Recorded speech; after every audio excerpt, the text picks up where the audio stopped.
Last year, when Brian and Tom and I did a debriefing after the conference, I proposed to do a session on teaching in geodesign. And they agreed, and so I'm doing it. But in preparing it, I realized two things that make it difficult. One is that I have a very strange audience. There are people here who have heard me lecture 20 or 30 times, and there are people here who I've never met before and surely have never heard me lecture. We have people here who are extremely experienced, and there are people here who are very inexperienced. We are an audience, some of whom are here, but the majority aren't here. And we have an audience which has administrative responsibility, and we have people here who are students beginning in this process. And I've got 45 minutes and an awful lot of experience and material. I've taught in 181 universities in my life. And I've taught for 59 years, roughly in these kinds of problems. And what I decided to do is I decided to take the 10 or so things that I've written and lectured about and boil down what I think are the most important slides and use them as my lecture. And the aim of my talk is not that you take notes and not that you understand everything I'm doing, but that you look at it a second time. So I'm going to talk fast, and I'm going to highlight the things that in my experience are important. And then I'm going to take all of the source material, which is now on this jump drive, and by the end of tomorrow, Brian and I will have figured out a way that anybody who wants this material can get it, including my slides, because my slides are aimed to be useful and even altered as you see fit. Now, I fully realize that we all come from different universities, different academic cultures. They really are different, and I've experienced many different kinds. So nothing that I say is immediately copyable. Some of it might be useful and adaptable, and if that's the case, I'm very happy. If none of it is relevant, then fine, you've only wasted 45 minutes. And what I'm going to be doing is I'm going to be going at a speed in which there may be a lot of writing on the wall, and you don't have the time to read it. But don't worry, because you could read it at your own leisure and get the download and use it as you see fit afterwards. So the aim is not to lecture so that you remember something, but to lecture so that you remember to go look at it again, and then you might figure out what it was all about. It's in 4 parts. And they're going to go fast.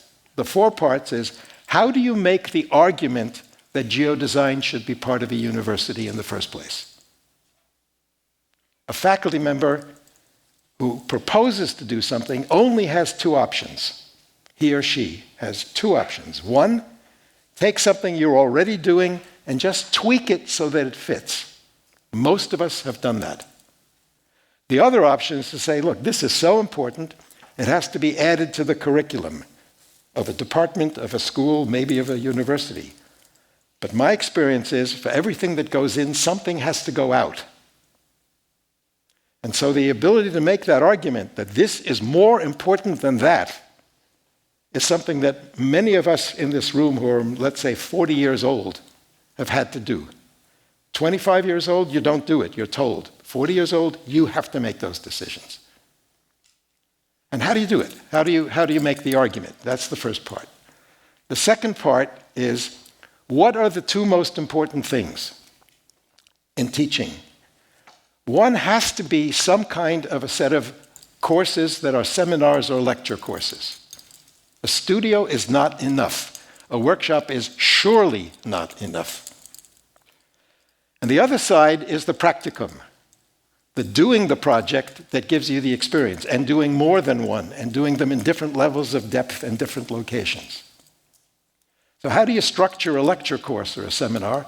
And how do you structure a studio? And what are the things to think about and what are the things to avoid? Those are the second and the third parts.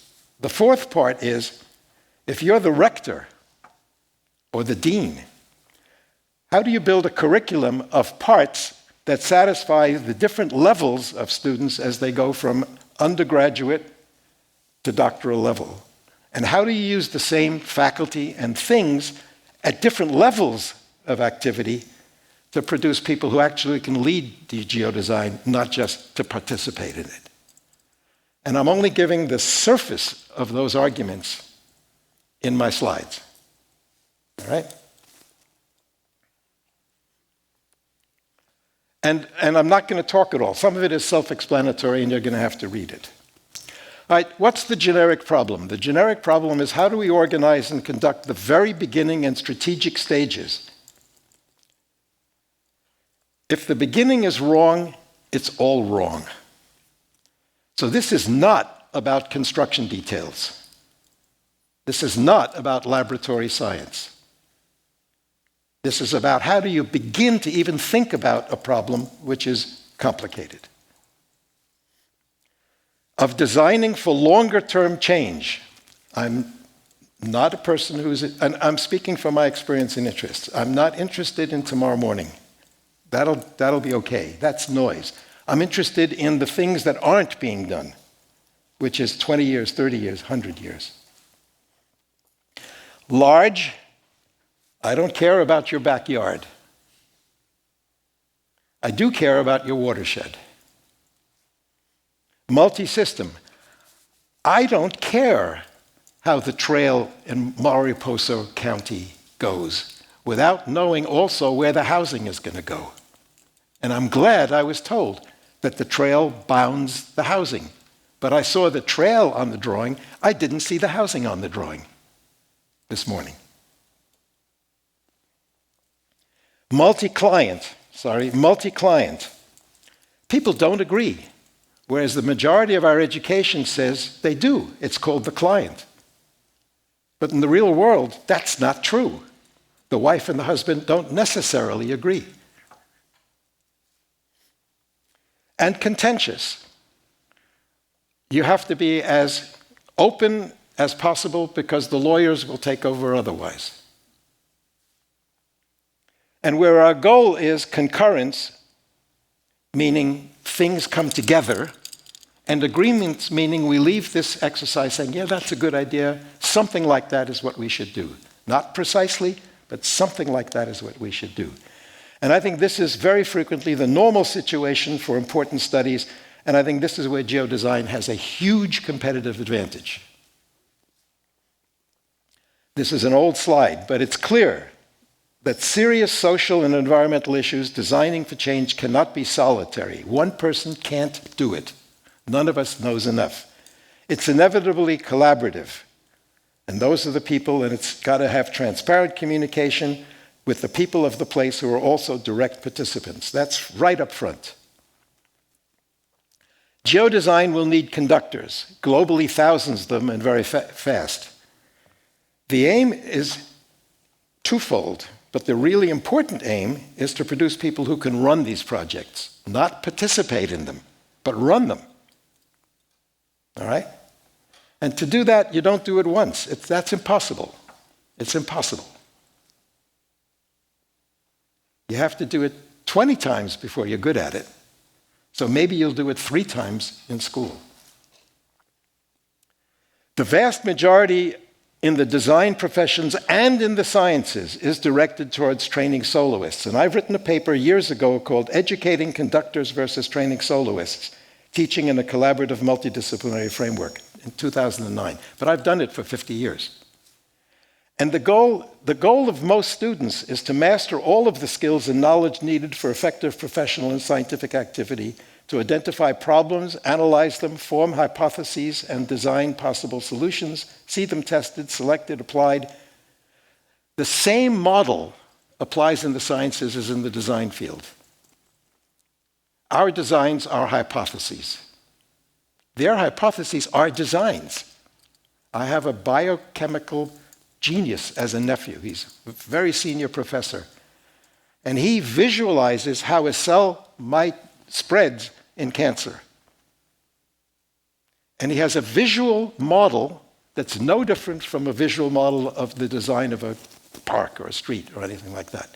And it either works or it doesn't work. And it's it's a hypothesis. It's tested. And my purpose is not to attack the traditional systems by which most of our universities work. Rather, it's to ask another question. Where are the conductors going to come from? The issue is that there's the student or the faculty member in the design professions, and there's the sciences person. And they're both trying to master a framework, and the framework applies in the sciences. I've talked to scientists. And a framework, not necessarily the framework, a framework, any framework. And the problem is, how does this person become that person? How does this person put the C on his or her chest and say, I'm the conductor of this project? How does that happen? How do we take the demand-based offensive strategies which dominate the design professions, where expression and organization are so important, and the supply-based defensive strategies that come out of the geographic sciences, where allocation is much more important, and bring them together in this scale so that we can go back and forth, between those roles. Now this is my view, this means that you're not starting in the middle and going this way and this way. It does mean that you're coming this way or this way, staying in the middle for a while, and maybe going back or maybe staying, which is the traditional university structure. So the experiment, very important experiment, that John Wilson and his colleagues are doing at USC, where they're actually starting here.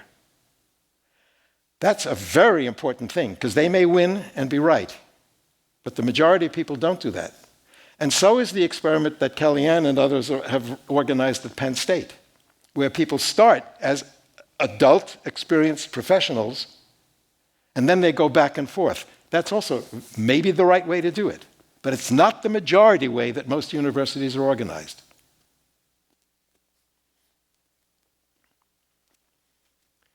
This is a generic model.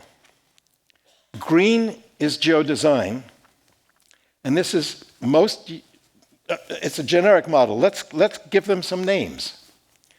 It could be A, B, and C for the departments of architecture, urban planning, and landscape architecture in a design school, Harvard. It could be the School of Arts and Sciences, the School of Engineering, and the School of Arts, Engineering, and Sciences. Right? It basically says, if this is a university, do we operate at the department level, the school level, or the university level? And maybe you have to do all of those at some point. This is also generic. There are lots of people who are thinking about undergraduate level, and some schools have a 3-2 system to a master's degree, some have a 4 system to a bachelor's degree, some have a 5 year system to a bachelor's degree. Those vary all over the world. But I'm basically arguing that in the beginning you do a little bit, but you do it across fields. You then do some more when you know something in terms of the content. And then you do something that's much more serious. And then some of those people go into PhD while others go into PhD not having anything to do with geodesign. That's a diagram that I think is useful for many schools. And some of us focus individually on undergraduate, some on graduate students, and some on doctoral students. Most of us have a mix of those. And they have to be treated quite differently, in my opinion. In order to implement that, you need a structure of the faculty. And the question is, who are the people? Who are the human beings involved? In my opinion, You need to identify the faculty by the sizes and scales of their experience and roles. And if I was setting up the ideal situation, and I've met rectors, I've met deans and rectors and discussed this question. What I would do if I had my real choice is I would build an institution at the university level. I would not do this in a course. I would not do this in a department. I would want young faculty with a lot of energy who fit at least 2, if not 3, of these roles. I don't want specialists. And I would say for each of these major roles, I would part of one senior heavyweight person to protect the junior people in a tenure review. That's very serious, because you're moving out of your field into something that nobody understands. And you take a risk. Believe me, you take a risk. I know some of our friends here have taken risks on this. And you need protection. And if you don't have these people in your group, you better have them outside your group, but you know who they are and you tell them everything you're doing through life. Because once every 10 years, they'll have to write a letter for you. And then you need people of the place who understand what you're doing and some who don't understand what you're doing and who you want to influence. And these younger people are going to do all the work and do the interesting research and the interesting projects with their students, or not, as it turns out to be. That's my ideal situation. Most of us in the collaboration work as a one-person faculty. I know that. I know most of you. The most important thing you could do to survive is find a second and a third person to work with who are not from your department. Not from your department. You're going to need a framework. I don't care if it's mine. Both Kellyanne and Stephen Irvin have given brilliant lectures at the Geodesign summits on frameworks. Stephen's in particular. They're all on YouTube. If you look up Kellyanne's lecture and Stephen Irvin's lecture on framework, they've made comparative studies of frameworks. All right? Mine turns out to be useful. That's all I can say. That's all it's intended to be. And it's adaptable. But the most important thing is it adaptable to a collaborative circumstance where you're not sure who's doing what? And the fact that you're not sure who's doing what in a collaboration turns out to be very important academically when you have to give grades to students. And you don't know who's done what in a collaboration. You need a technical support system. This is from Stephen Irvin's lecture at the Geodesign Summit. It's on YouTube. He's given 2 good lectures that are on YouTube. One is about the technical support system for geodesign, how it's structured, what its components are. One he gave here at the Geodesign Summit, one he gave at Copenhagen University of Copenhagen. It's on YouTube. Stephen Irvin, you'll find him.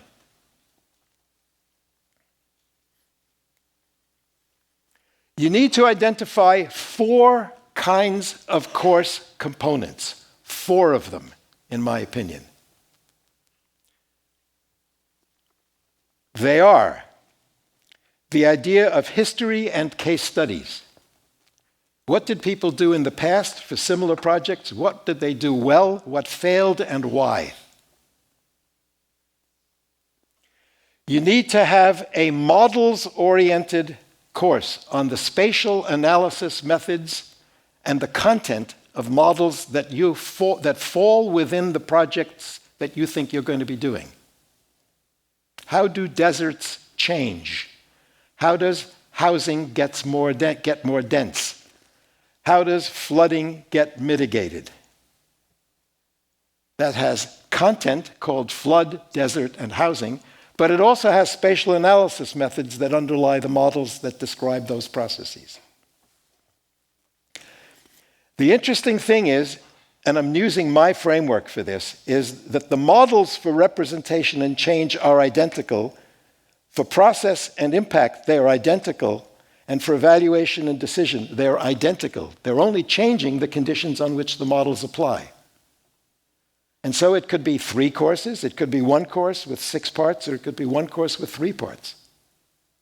And it doesn't have to be taught by one person. I'll talk more about that in a few minutes. You need tutorials for technology that comes in when it's needed. Don't teach a GIS course. Do not teach a GIS course. Teach the spatial operations in a software program when they're needed to support what a student has to do as an exercise. Do it as tutorials. Students are different now than they were. Students can learn by themselves. And the tutorials that are available now are really good, much better than I can teach. That's for damn sure. And furthermore, not everybody has to do everything. Some people come to you already literate. And finally, you need a structure for studios, and those vary. And I'll talk about the variations on studios in a minute. Let's first focus on this package: history, models, and technology. I come from a university which has 3 advantages, 3 very big advantages. One is it's a very lean bureaucracy. If a course needs to change, it changes with 2 people making a yes decision. The person who proposes the change and 1 other person, and it can be done immediately. The second advantage is it's a rich university, and there's lots of support. That doesn't mean it's all collegial. It's not all collegial, but there is a lot of support. It's quite a collegial place. If you ask somebody for help, they give it. If somebody asks you for help, you give it. And the third, not all of its students are so smart, but the average is high. And they don't have football teams and basketball teams to spend their time with. And that makes a huge difference. They're paying an awful lot of money, and most of them can't afford it, and they know that they need to do serious work. So it's a serious business. It's a serious school. I got myself into a position around 1970, in my 5th year of teaching, where I would teach a 2-hour lecture course in the morning and have the same students in studio that afternoon.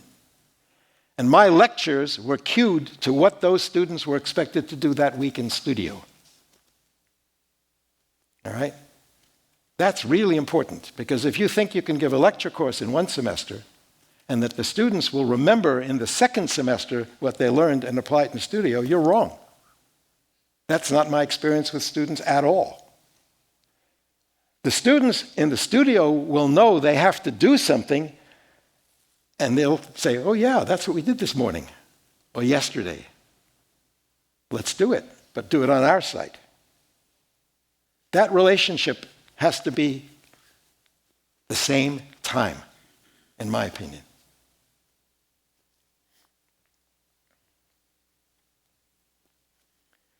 This is the curriculum of my Theories and Methods course.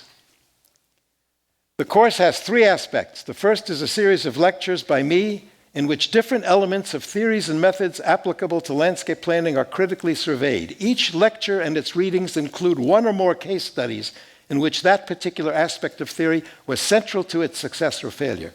I built a set of case studies in my lectures. They exist. My lectures are in the Harvard Library, in which in every one of my lectures I found an example of a case study where that issue, that type of model, was critical to the success or failure of a project, of a big project.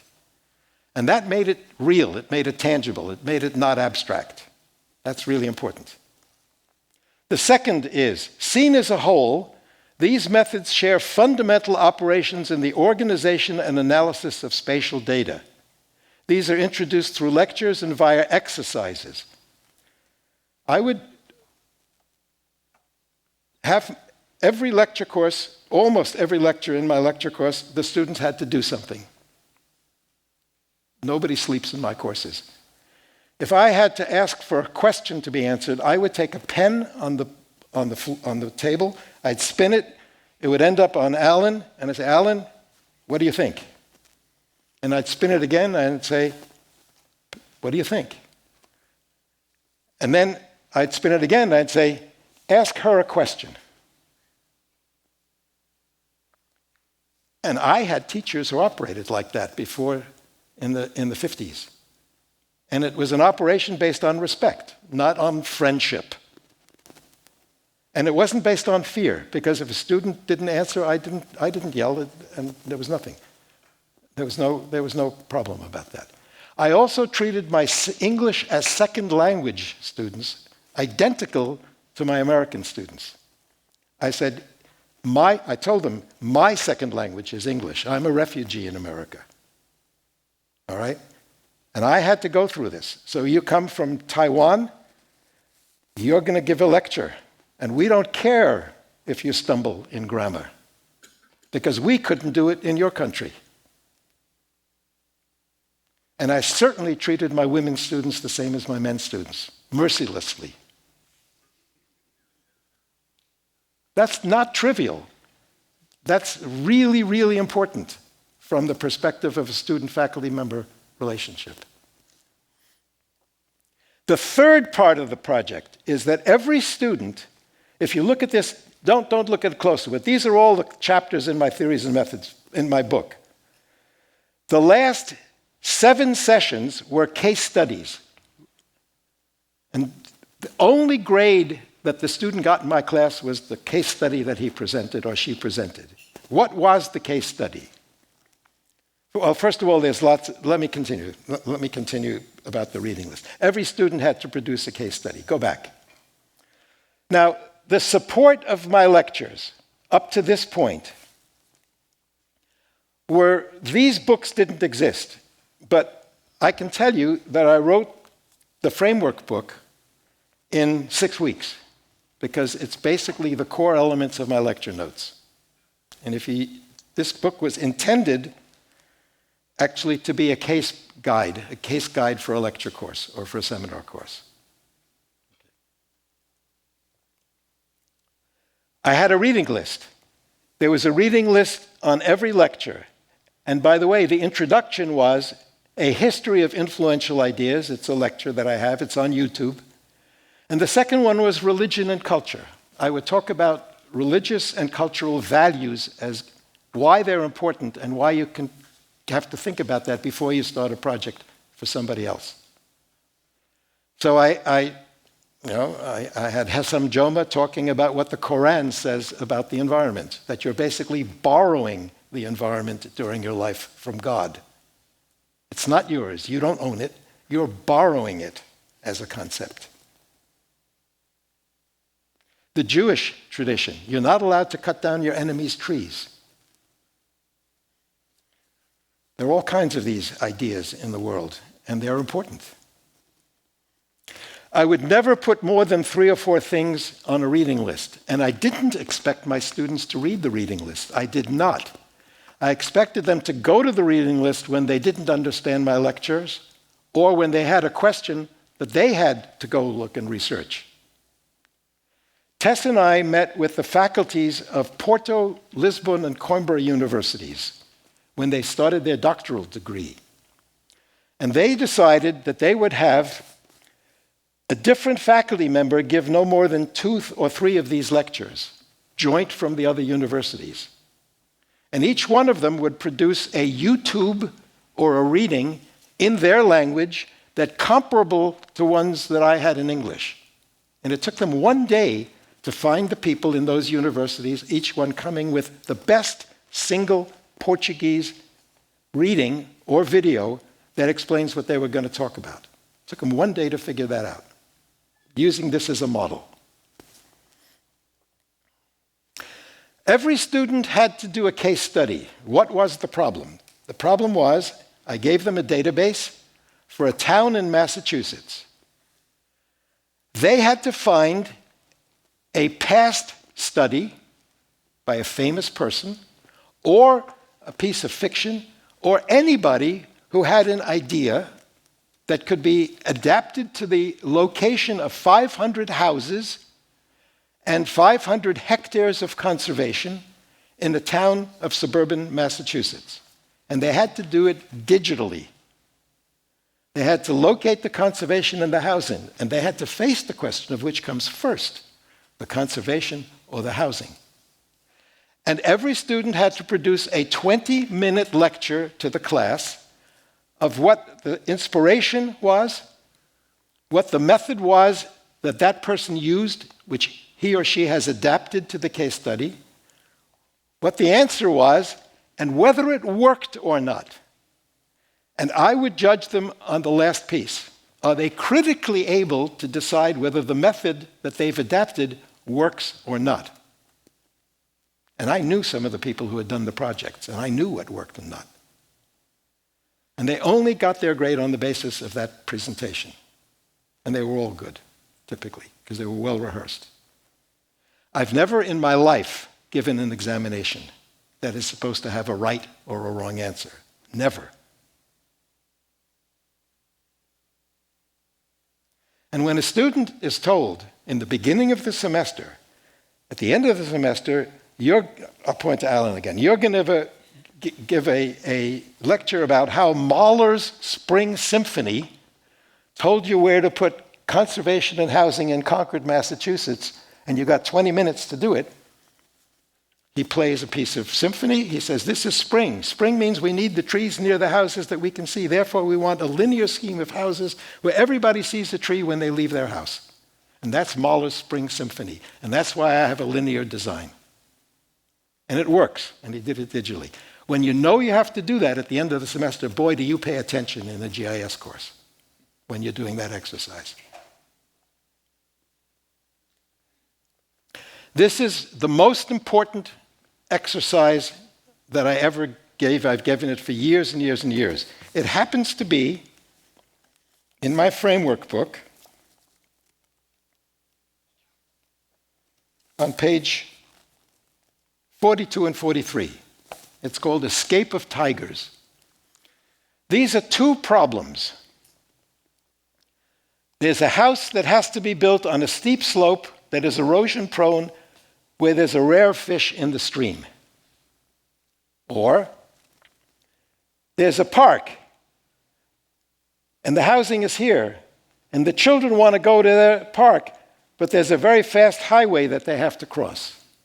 And the child dies every 6 months crossing the road. Solve the problem in 10 different ways. And every student takes a pencil and a piece of paper and starts making diagrams and say, pick one of these projects, solve it 10 different ways. And after about 10 minutes, they get tired and they don't make any more diagrams. Oh, stop, just stop. And then I show them this paper called Escape of Tigers, Technology Review, May 1970. This is a man who is in charge of figuring out how to minimize deaths through automobile accidents. He worked for the insurance company. And he developed this paper, which I spotted because I'm an MIT person. And I said, this is the most interesting paper I've ever read.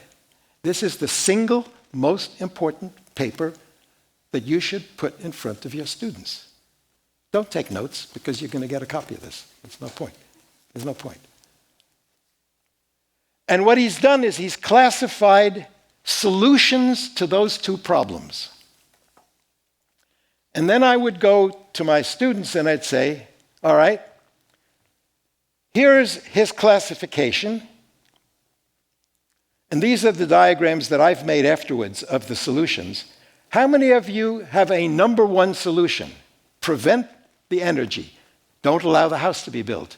No more children. Okay?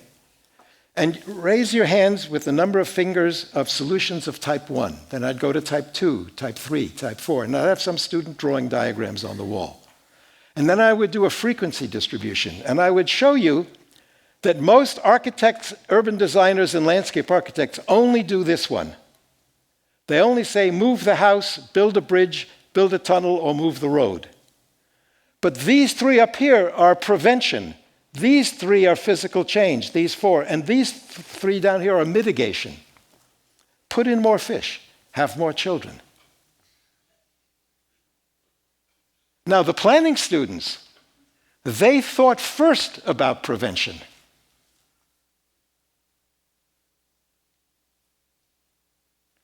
But the idea that there are lots of ways to solve a problem, and they're not all physical changes, is really important.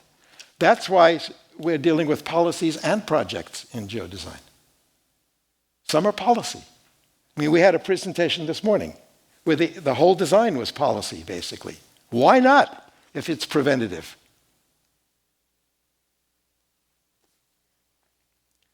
And it's been applied to pollution and flooding. Answers to flooding and answers to pollution. 10 different strategies. There they are, right there. Whoops, there they are. Now, I've had people come and say, this is too complicated. My framework is too complicated. So starting around 1980, I said, let's see what we can do about that. And I started to collect cartoons and wise sayings. And from about 1980, when you came into my lecture hall, there was either a cartoon on the wall or there was a wise saying. And I'm now going to show you my framework in cartoons. All right? And wise sayings, some only wise sayings. So I'm going to not talk, and now you have to watch.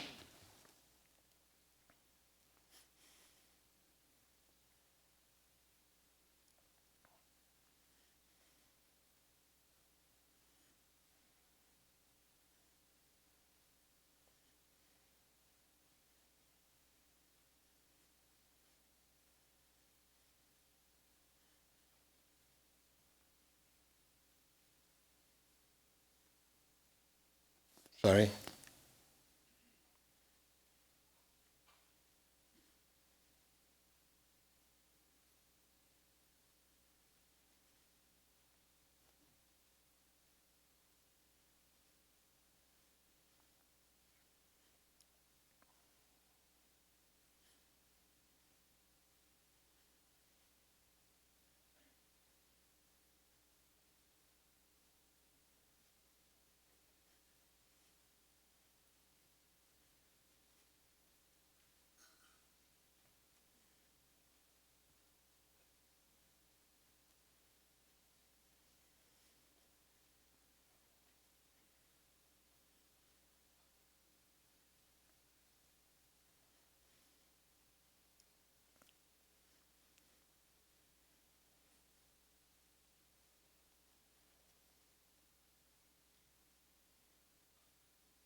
I'm going to go faster.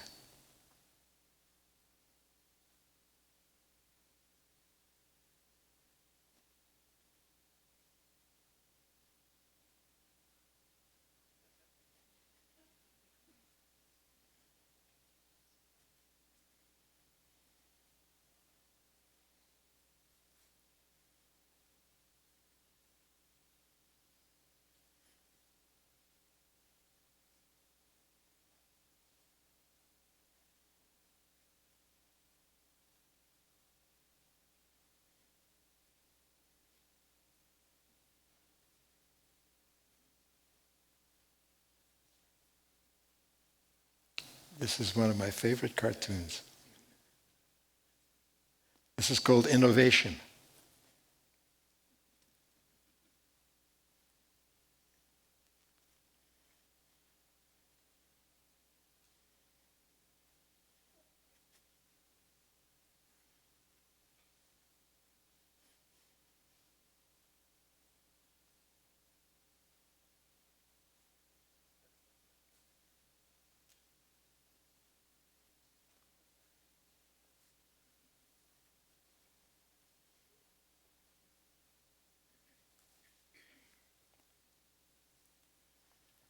Okay, finally, the studios.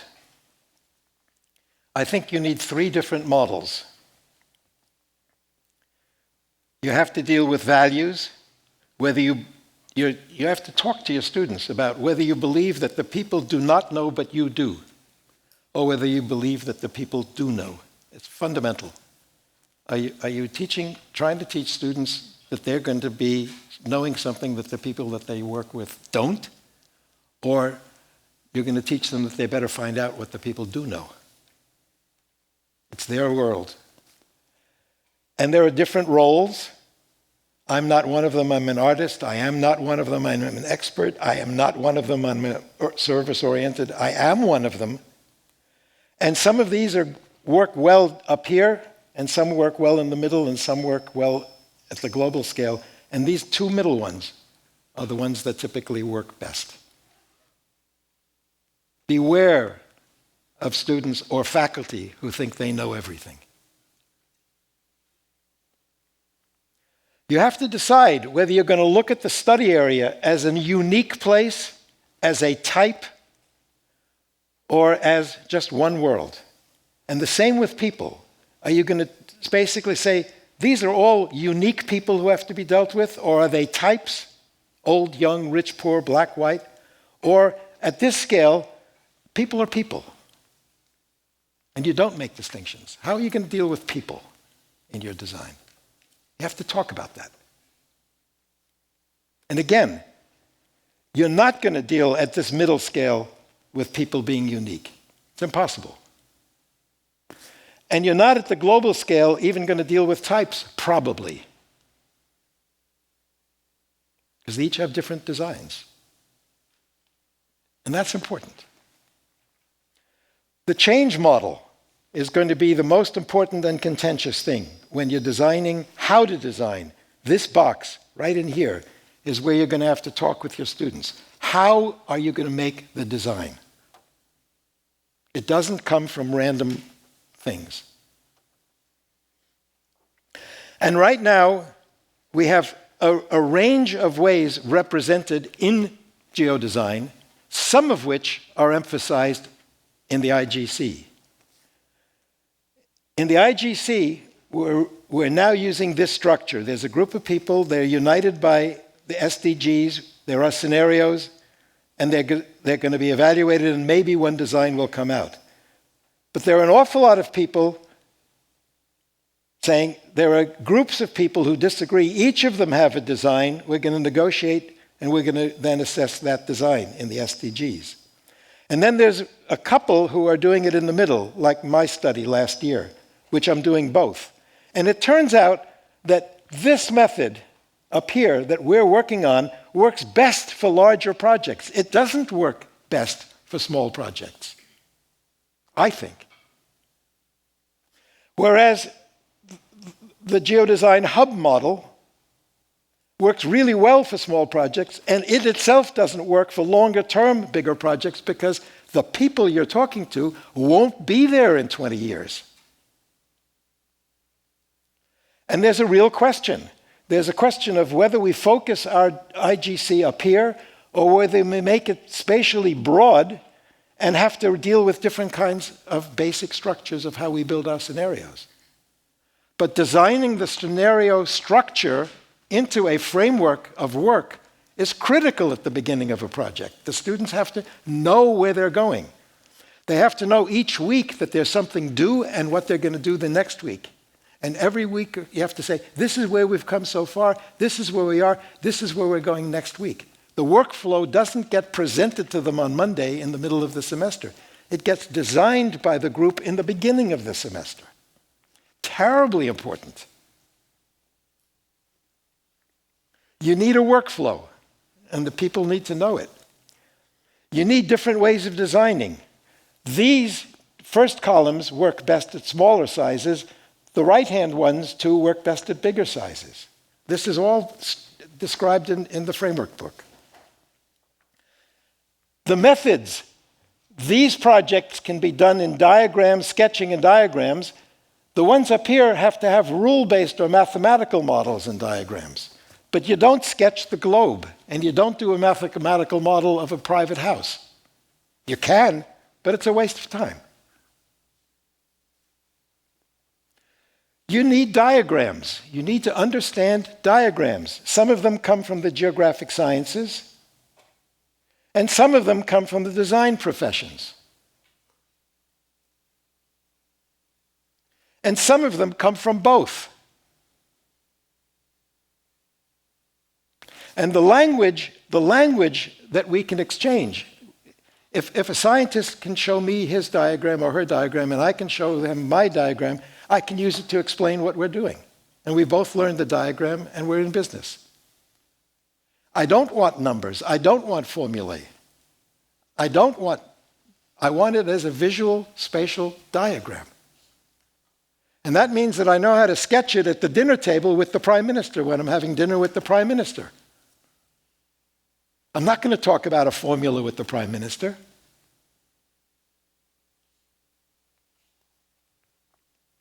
You need to impose a graphic system. Don't let your student tell you what the slope diagram should be colored.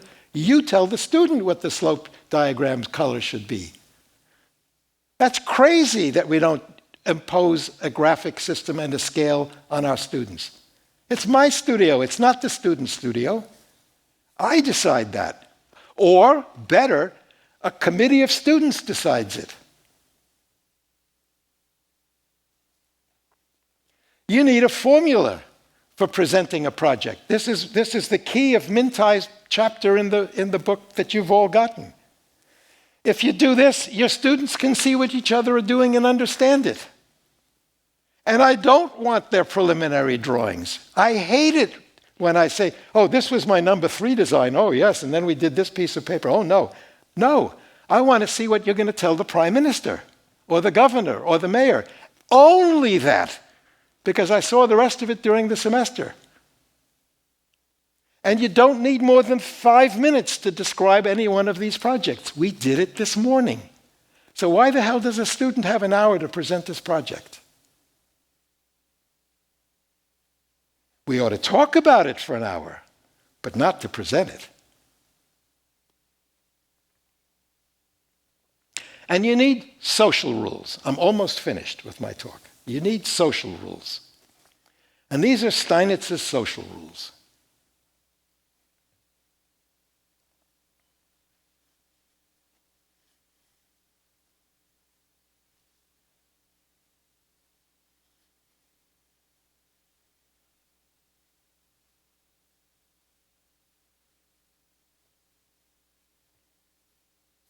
And these are the things to avoid. You have to be sure that you understand, that your students understand each other and that they understand you. That's not Never put an even number of students on a team. Teams should be 3 or 5. More than 5 people on a team, and 3 of them will not work. They will watch. 3 is the ideal.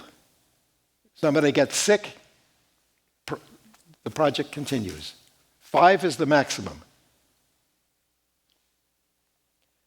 Make sure that that doesn't happen.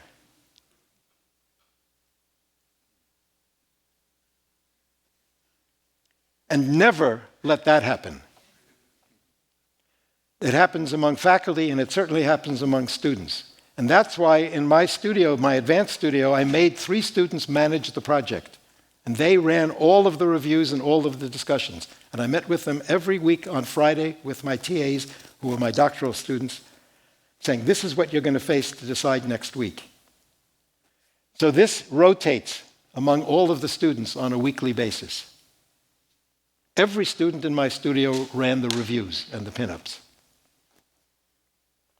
These are things to avoid. Don't allow 20 people to sit around a table when the pencil and the microphone is in one person's hand, because everybody else is bored stiff. Don't allow somebody to do something so small that the people in the back can't see. Don't allow a bunch of friends to think that they're collaborating when they're just smiling at each other and nobody can see anybody's work because it's upside down. Make sure that everybody's busy. Make sure that no task is more than an hour. And make sure that after that hour there's something done. Have a pinup every Friday and start again on Monday. And don't let them work on the weekend. Organizing it is pretty simple. This is in my book. There's a chapter in it that the levels of education vary. For an undergraduate, these could be separate courses, and the faculty teaches the studio, which has 5 mixed people working together in different teams. At a master's level, the same courses apply. There's no change. There frankly shouldn't be a change between a bright undergraduate and an incoming master's student. However, in the second semester or the second year of a master's program, the students run the project and they ask the faculty for advice when needed, as opposed to the faculty gives advice whether needed or not. And at the doctoral level, the doctoral student runs a project of his or her own as part of a thesis and get as much help as they need. But they're independent, and they may be running their own project. So this is the challenge. The challenge is, how do we get these people to be these people and these people to be these people, at least for a while, and hope that some of them stick? And if we don't do it, we're in real trouble. Thank you.